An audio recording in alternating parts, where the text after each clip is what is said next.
నీ జీవితాన్ని ఎవడో బతుకుతున్నాడు. ఇది వినడానికి విచిత్రంగా ఉన్నా ఇదే నిజం. ఇవాళ పొద్దున్న లేవగానే నువ్వేం చేశావు? కళ్ళు కూడా తెరవక ముందే చెయ్యి ఫోన్ మీదకి వెళ్ళింది. బాత్రూమ్కి వెళ్తే ఫోన్, అన్నం తింటే ఫోన్, చివరికి పక్కన మనిషి ఉన్నా కూడా నీ కళ్ళు మాత్రం ఆ ఫోన్ మీదే ఉన్నాయి. అంటే నీ రోజుని నువ్వు నీ ఆలోచనలతో మొదలు పెట్టలేదు. ఎవడో అపరిచితుడు చేసిన వీడియోతో, ఇంకెవడో పెట్టిన స్టేటస్తో మొదలు పెట్టావు. నీ జీవితం నీదే అనుకుని భ్రమలో ఉన్నావు. కానీ నీ కళ్ళు ఏం చూడాలి, నీ మెదడు ఏం ఆలోచించాలి, నీ జేబులో ఉన్న డబ్బులు ఎక్కడ ఖర్చు పెట్టాలి అనేది సిలికాన్ వ్యాలీలో కూర్చున్న ఎవడో ఒక సాఫ్ట్వేర్ ఇంజనీర్ రాసిన అల్గారిథం డిసైడ్ చేస్తుంది. నీకు షూస్ కొనాలని ఉందా, లేక వాడు నీకు షూస్ యాడ్స్ చూపించి నీకది అవసరమని నీ మెదడుని నమ్మించాడా? ఒక్కసారి ఆలోచించు. నీకు నచ్చిన ఫుడ్, నీకు నచ్చిన పొలిటికల్ ఒపీనియన్, చివరికి నీకు నచ్చిన అమ్మాయి టైప్ కూడా ఈ అల్గారిథమే ఫిక్స్ చేస్తుంది. నువ్వు ఒక రోబోవి అయిపోయావు. నీకు తెలియకుండానే నీ అటెన్షన్ని వాళ్ళు అమ్మేసుకుంటున్నారు. నువ్వు ఫ్రీగా యాప్స్ వాడుతున్నా అనుకుంటున్నావు, కానీ అక్కడ ప్రొడక్ట్ యాప్ కాదు, నువ్వు. నీ టైం, నీ ఎనర్జీ, నీ లైఫ్ ఇంకెవడికో లాభం చేకూర్చడానికి నువ్వు బలిస్తున్నావు. ఈ వీడియో అయిపోయేసరికి నీ జీవితంలో నువ్వు డ్రైవర్ సీట్లో ఉన్నావా లేదా అనేది తేలిపోతుంది. సబ్స్క్రైబ్ చేయరు. మ్యాటర్లోకి వెళదాం. Number 1, morning hijack. నువ్వు కళ్ళు తెరవక ముందే నీ చేతిలోకి ఫోన్ వస్తుందంటే నీ ప్రపంచం మొదలవక ముందే ఎవడో డిజైన్ చేసిన డిజిటల్ వలలో నువ్వు బందీ అయిపోయావని అర్థం. నిద్ర లేవగానే నీ మెదడు ఒక క్లీన్ స్లేట్లా ఉన్నప్పుడు నీ లక్ష్యాల గురించి ఆలోచించాల్సింది పోయి ఆ 6 అంగుళాల స్క్రీన్ మీద రీల్స్ స్క్రోల్ చేస్తూ డోపమైన్ని నీ మైండ్కి అలవాటు చేస్తున్నావు. దీనివల్ల రోజంతా నీకు ఏ పని మీద ఏకాగ్రత ఉండదు. పైగా పొద్దున్నే ఎవడో దుబాయ్లో దిగిన ఫోటో చూసి వాడితో నిన్ను నువ్వు పోల్చుకుంటూ నీ ఆత్మవిశ్వాసాన్ని ఆ గోల్డెన్ అవర్లోనే చంపేసుకుంటున్నావు. ఈ సోషల్ మీడియా యాప్స్ అన్నీ నిన్నొక కన్జ్యూమర్గా మార్చి క్యాసినో మిషన్ల లాగా నీ క్యూరియాసిటీని వాడుకుని నిన్ను ఒక రోబోలో మారుస్తున్నాయి. Number 2, advertising masters. నీ కోరికలు నీవి కావు. నీకు ఆకలి వేస్తే బిర్యానీ తినాలనిపిస్తుందా? లేదు. నీ ఫోన్లో జొమాటో నోటిఫికేషన్ చూశాక నీకు ఆకలి పుట్టేలా చేస్తున్నారు. నీకు ఆ షూ ఇష్టమని కాదు, ఆ సెలబ్రిటీ వేసుకుంటే నువ్వు కూల్గా కనిపిస్తావని నీ మెదడుని నమ్మించారు. కంపెనీలు నీ బలహీనతల్ని రీసెర్చ్ చేస్తూ నీకు ఏది కావాలి అనిపించాలో వాళ్లే డిసైడ్ చేస్తున్నారు. నీ జేబులో నుంచి డబ్బులు తీస్తుంది నువ్వు కాదు, ఆ మార్కెటింగ్ మాస్టర్లు. నువ్వు ఒక ఫోన్ గురించి సెర్చ్ చేస్తే రోజంతా అదే యాడ్స్ చూపించి నీ మెదడులోని ఫిల్టర్లని బైపాస్ చేసి ఫ్రీక్వెన్సీ ఇల్యూజన్ ద్వారా ఆ ప్రొడక్ట్స్ని నీ సబ్కాన్షియస్ మైండ్లోకి జొప్పిస్తున్నారు. లిమిటెడ్ ఆఫర్ అని టెన్షన్ పెట్టి నీలోని ఫోమో భయాన్ని అమ్ముతూ జాబ్ రాగానే ఐఫోన్ లేదా రాయల్ ఎన్ఫీల్డ్ కొనాలని స్టేటస్ సింబల్ని సొసైటీ నీ మీద రుద్దుతోంది. నీ ఫోన్ మైక్రోఫోన్ నీ మాటల్ని వింటూ నీ మూడ్ని బట్టి నిన్ను టార్గెట్ చేస్తోంది. నువ్వొక మనిషివి కాదు, వాళ్ళకి ఒక డేటా పాయింట్వి మాత్రమే. కాబట్టి మార్కెటింగ్ మాయలో పడి నీ కష్టాన్ని, నీ ఫ్యూచర్ని వాళ్ళకి తాకట్టు పెట్టకు. ఏది అవసరమో, ఏది ఆశో క్లారిటీ తెచ్చుకోకపోతే కంపెనీల సామ్రాజ్యాన్ని నిర్మించడానికి నువ్వు ఒక బలి పశువు అవుతావు. నెంబర్ 3, అమ్మాయి. రొమాన్స్ అనే ఇల్యూజన్. ఈ టాపిక్ చాలా సెన్సిటివ్, కానీ అంతే ఇంపార్టెంట్. నువ్వు మామూలుగానే రీల్స్ స్క్రోల్ చేస్తుంటావు. సడన్గా ఒక అందమైన అమ్మాయి కనిపిస్తుంది. అక్కడితో ఆగకుండా ఆమె ప్రొఫైల్లోకి వెళ్ళి అన్ని వీడియోలు చూస్తూ ఉండిపోతావు. ఆ తర్వాత అంతకంటే అందమైన అమ్మాయి కోసం వెతుకుతూ నీ హార్మోనల్ బ్యాలెన్స్ తప్పి తెలియకుండానే నీ అడుగులు పార్న్ సైట్ల వైపు పడతాయి.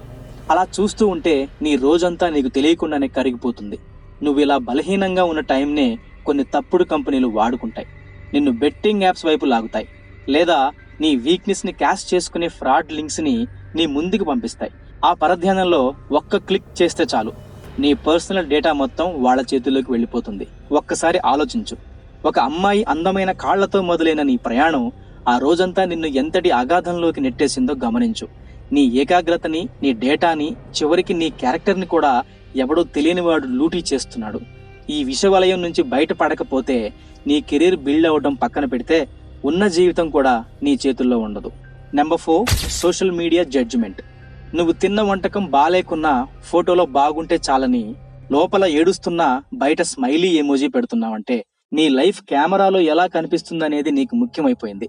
నీ ఫాలోవర్స్కి నువ్వు హ్యాపీ అని ప్రూవ్ చేసుకోవడానికి బతుకుతూ ఆ ఒక్క లైక్ కోసం నీ ప్రైవసీని, ప్రశాంతతని తాకట్టు పెట్టి ఒక ఫేక్ లైఫ్ జీవిస్తున్నావు. నీకు ముఖం కూడా తెలియని నెటిజన్లు నీ బట్టలు, నీ ప్రయాణాలు, నీ అభిప్రాయాలను డిసైడ్ చేస్తుంటే నీ రిమోట్ కంట్రోల్ ఎవడికో ఇచ్చేసి నిన్ను నువ్వు ఒక డిజిటల్ జైల్లో ప్రదర్శన వస్తువులా మార్చుకున్నావు. వేల మందికి కనెక్ట్ అయి ఉన్నావు అనుకుంటున్నావు, కానీ భోజనం టేబుల్ మీద కూడా మాటలు లేక లోపల పరమ ఒంటరివి అయిపోయావు. రియల్ ఎమోషన్స్ పోయి కేవలం వర్చువల్ రియాక్షన్స్ మిగిలాయి. నీ వాల్యూని నీ లైకులు డిసైడ్ చేయకూడదు, నీ క్యారెక్టర్ డిసైడ్ చేయాలి. నీ లైఫ్కి నువ్వే హీరోవి, నువ్వే ఆడియన్వి అవ్వాలి తప్ప ఎవడికో ప్రూవ్ చేసుకోవాల్సిన అవసరం లేదు. ఆ డిజిటల్ జైలు నుంచి బయటికి వస్తేనే అసలైన ఫ్రీడమ్ ఏంటో తెలుస్తుంది. Number 5, information overload. రోజంతా WhatsApp forwards, YouTube gossips, breaking న్యూస్లతో నీ మెదడులోకి పనికిరాని చెత్తని నిరంతరాయంగా పంపిస్తున్నారు. నీకు సొంతంగా ఒక ఆలోచన వచ్చే గ్యాప్ కూడా ఇవ్వకుండా నీ ఖాళీ సమయాన్ని ఆ 6 అంగుళాల స్క్రీన్ హైజాక్ చేసేసింది.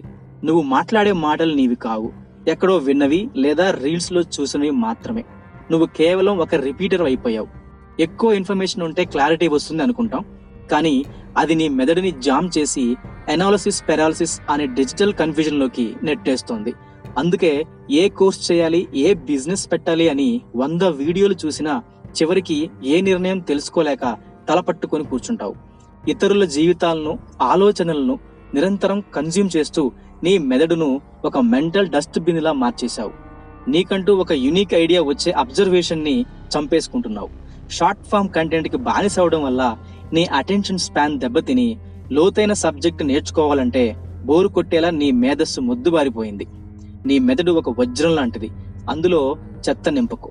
రోజుకి 1 గంట ఫోన్ పక్కన పెట్టి నీ లోపల ఉన్న అసలైన గొంతుని విను. నీ ఆలోచనలు నీవి అయిన రోజే నువ్వు ఏ రంగంలోనైనా ఒక ట్రెండ్ సెట్టర్వి కాగలవు. Number 6, evening drain.